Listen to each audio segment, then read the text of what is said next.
ഞാൻ ഈ നിൽക്കുന്ന ഈന്തപ്പനത്തോട്ടത്തിന് ഒരു പ്രത്യേകതയുണ്ട്. സൗദിയിൽ നമുക്ക് ഒരുപാട് ഈന്തപ്പനത്തോട്ടങ്ങൾ കാണാൻ പറ്റും.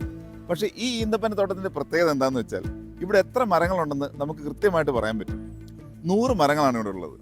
അത് വേണം നമുക്ക് എണ്ണാമെങ്കിൽ എണ്ണിക്കോ എന്ന് പറഞ്ഞ് ആരെയും വിളിച്ചു കൊണ്ടുവന്ന് ഇത് തെളിയിക്കുകയും ചെയ്യാം. കാരണം നീളത്തിലും വീതിയിലും 10 വീതം മരങ്ങളാണ് ഇവിടെ നട്ടിരിക്കുന്നത്.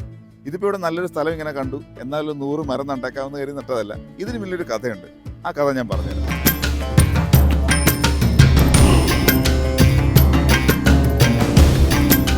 റിയാദിലെ കിങ് സൗദ് റോഡിലൂടെ സഞ്ചരിക്കുന്നവരും മുറബയിലെ king Abdul Aziz historical centre സന്ദർശിക്കുന്നവരുമെല്ലാം 100 ഈന്തപ്പനകളുള്ള ഈ പാർക്ക് കണ്ടിട്ടുണ്ടെങ്കിലും ഇതിന് പിന്നിലെ ചരിത്രം പലർക്കും അറിയില്ല.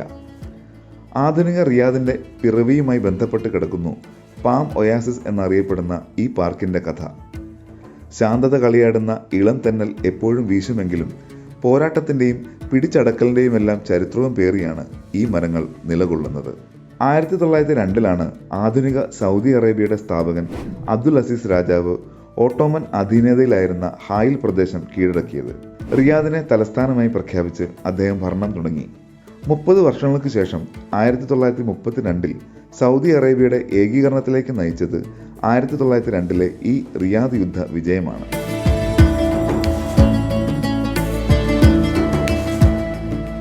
അങ്ങനെ ആധുനിക സൗദിയുടെ ചരിത്രത്തിലെ പ്രധാന ഏടുകളിലൊന്നായ റിയാദ് യുദ്ധത്തിൻ്റെ 100ാം വാർഷിക സ്മാരകം എന്ന നിലയ്ക്കാണ് 1999 100 ഈന്തപ്പനകളുമായി പാം ഒയാസിസ് തുറക്കപ്പെട്ടത്.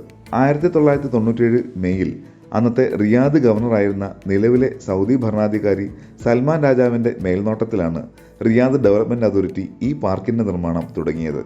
2 വർഷങ്ങൾക്ക് ശേഷം king Abdul Aziz historical centre വളപ്പിൽ ഇത് ഉദ്ഘാടനം ചെയ്യപ്പെട്ടു. ഹിസ്റ്റോറിക്കൽ സെന്റർ വളപ്പിലെ 8 മുനിസിപ്പൽ പാർക്കുകളിൽ ഒന്നാണ് ഇത്.